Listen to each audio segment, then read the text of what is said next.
En esta ocasión vamos a platicar con ustedes acerca de la industria de la construcción y de la importancia que ha tenido o que ha dejado de tener y por qué dentro del mercado mexicano de valores. Para platicar al respecto está con nosotros Alejandra Marcos.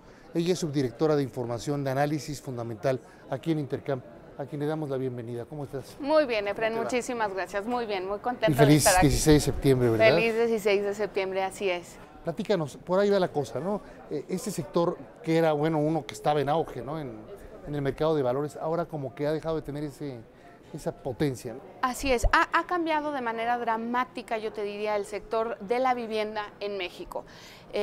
Por un lado, a partir del año pasado, después de que salieron todas las empresas de vivienda de la crisis del 2008, se compactó el mercado, hubo mucha consolidación y las empresas que quedaron vigentes y que son hoy en día públicas, que son las que cotizan en la Bolsa Mexicana de Valores, se están enfrentando a un panorama bien distinto. Por un lado, el Infonavit sigue requiriendo un chorro de papeles y de trámites y de información para poder otorgar el crédito. Por otro lado, que es muy importante mencionar, ha cambiado la estructura de cómo la gente quiere su vivienda. Antes las viviendas estaban en lugares más alejados de las ciudades, querían viviendas verticales y hoy en día la gente quiere viviendas horizontales, es decir, departamentos, y más cerca de sus lugares de trabajo. Eso implica para las constructoras de vivienda un mucho mayor requerimiento de capital, necesitan más dinero para levantar sus edificios y por lo tanto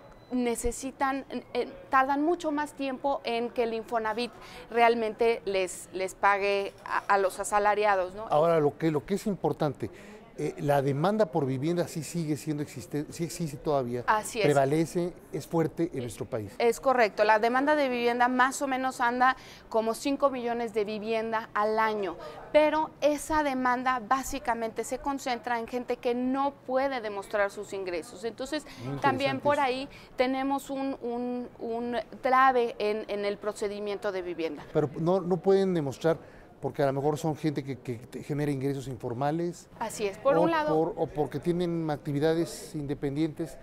No están muy registrados. Tradicionales, vamos a decirles, ¿no? Así es, no están registrados. Entonces, ahora las viviendas, desde el año pasado, empezaron a poner a disposición de la gente créditos en donde la gente no necesariamente tenía que demostrar sus ingresos formales, tenía otras maneras, pero no les fue bien. Y fue el caso de Sare, ¿no? Claro. Sare hoy en día está en una situación muy comprometida a nivel financiero, es yo creo que de las empresas del sector vivienda donde su posición financiera realmente está comprometida y ni hablar, ¿no? El precio de la acción ha caído de manera estrepitosa en los últimos años. Ahora, no es exclusivo para el sector de vivienda, todas las empresas del sector de vivienda están enfrentándose a estos cambios que se han venido gestando durante, desde el año pasado hasta la fecha y logran vender cada vez menos vivienda a precios no necesariamente mayores. Entonces, su flujo de capital de trabajo, es decir, lo que requieren las empresas de vivienda para poder seguir operando es muy fuerte. Entonces, necesitan apalancarse, necesitan pedir prestado, ¿no?, a los bancos a tasas realmente importantes, no son tasas y por el riesgo también la tasa es alta, mayor, ¿no? Así es, la tasa es mayor y entonces una condición que ha imperado a las empresas de vivienda en estos años ha sido un flujo de efectivo negativo, es decir, tengo que pedir prestado para poder operar y seguir construyendo casas y poderlas vender. Y la palanca financiera me cuesta más, mucho mayor.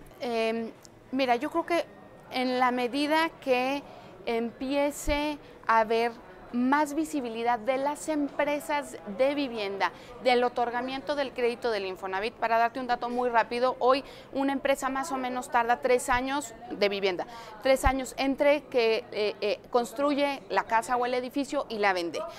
Y eso es básicamente porque el Infonavit se tarda mucho más en otorgar ese crédito. Entonces, en la medida que el Infonavit vaya cortando esos tiempos por la nueva disposición de vivienda, claro, deberíamos de ver un cambio. No creo que suceda en este año, sin duda, pero muy probablemente a finales del 2013, principios del 2014, deberíamos de ver un mucho mayor dinamismo para las empresas de vivienda en México. Claro, tomen en cuenta por último, para despedirnos nada más de este comentario, que las nuevas disposiciones del Infonavit se dieron apenas hace un par de meses. Así es, así Entonces, es. no puede arrancar la rueda de buenas a primeras, ¿no? El engranaje. Así es, y aunque a final de cuentas son nuevos reglamentos que benefician al asalariado, sí tardan mucho más de lo que antes se tardaban. Es decir, sí han afectado de una u otra manera a las empresas del sector vivienda. Así estaremos con ustedes en Efecto Financiero, periódicamente haciendo también análisis con Alejandra de los diferentes sectores del mercado de valores, que es bien importante porque ahí también es un catalizador de lo que está ocurriendo en general con la economía de nuestro país. Alejandra, Marcos, muchísimas gracias por haber estado con nosotros aquí en Efecto Financiero. Muchísimas gracias. Bueno, pues aparte del grito de este fin de semana, ¿verdad? Del grito por el 15-16 de septiembre, también tuvimos muchos gritos la semana pasada por la cantidad de noticias buenas finalmente en los mercados mundiales. La semana pasada comentamos con ustedes también y con Patti Berry que quedaba autorizado el programa de compra de bonos soberanos por parte del Banco Central Europeo. Ahora, esta semana tenía que darse el segundo paso que por fin se dio. En Alemania, el Tribunal Constitucional autorizó la ratificación del mecanismo de estabilidad financiera y del pacto fiscal. Con esta decisión, el potencial de intervención de la eurozona aumenta significativamente. En pocas palabras, un respiro para las deudas soberanas de los países, sobre todo países como España, como Italia, como Grecia, como Portugal, que estaban realmente emproblemados. Sin embargo, el dictamen también limitó el margen de maniobra del fondo de rescate. La aportación de Alemania, el primer país contribuyente, no podrá superar el monto ya pactado de 190.000 millones de euros, a menos que el Parlamento alemán autorice una ampliación. La noticia, por otra parte también, es que se toma de manera positiva, con el euro registrando ganancias frente al dólar y operando en niveles máximos de 4 meses, mientras que la nota a 10 años de Estados Unidos, por supuesto la nota del Tesoro, refleja un entorno de menor aversión al riesgo. Están bajando las aversiones al riesgo. La otra buena noticia fue la decisión de política monetaria de la Reserva Federal de los Estados Unidos. Como lo comentamos con ustedes desde semanas anteriores, la Reserva Federal optó por 2 estrategias para estimular la economía de su país. Por un lado, mantener en niveles extremadamente bajos las tasas de fondos federales, ahora hasta mediados del 2015 en vez de finales del 14. Con esto, la intención de la Fed es mantenerse bajas las tasas de interés de largo plazo para que la economía respire y con financiamientos baratos se reactive la inversión interna y complementaria, entiéndase como inversión complementaria la que viene de naciones como México, de tal forma que no empiecen a parar de este lado fábricas, ni Dios lo mande.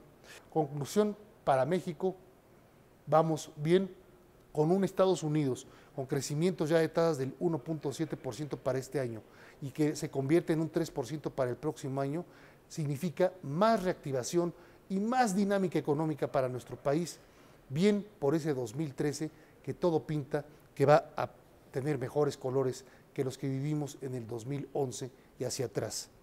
Las tasas de la Fed para arriba no las puede usted ver más que todavía laxas, muy bajas, y seguirán así hasta mediados del 2015.